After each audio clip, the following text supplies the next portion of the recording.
ఇప్పుడు ఎర్రచందనం అనేది ఇప్పుడు కాదురా 1960లో ఇందిరాగాంధీ తల్లి ఇచ్చింది, 80లో 70 భవిష్యత్తులో మీరు కొనకపోయినా మీకు ఇంత ముక్క అనేది తెచ్చుకొస్తా. ఇంట్లో ఎర్రచందనం ముక్క అనేది ఉంటే దానికి పసుపు పూసి బొట్లు పెట్టుకుంటే మహాలక్ష్మి ఉన్నట్టే. ఇప్పుడు చైనాలో ఎర్రచందనము కట్నాలు ఇట్లా ఎన్ని అడుగులు ఇస్తావు,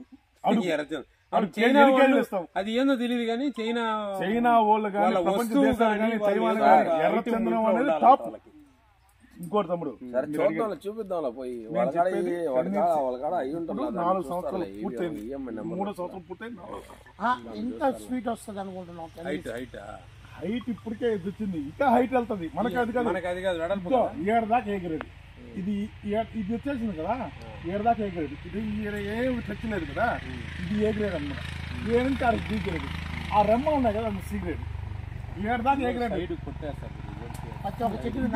ఇది లెక్క ఇది లెక్క రాదు. ఇదో ఇది పెద్దది కదా, ఈ కటింగ్ 7 దాకా ఎగరేడు. ఇది వచ్చేసి టన్ను వచ్చేసి 2015 నామ్స్ ప్రకారం 56 లక్షలు. ఏ నుంచి 36 లక్షలు ఉన్నాయి కదా, ఆ నుంచి 22 లక్షలు. అంటే ఇదంతా కూడా 12 సంవత్సరాల తర్వాత సి గ్రేడ్ కింద లెక్క. 20 సంవత్సరాలు దాటితే ఏ గ్రేడ్ కింద లెక్క. ఇప్పుడు మనకి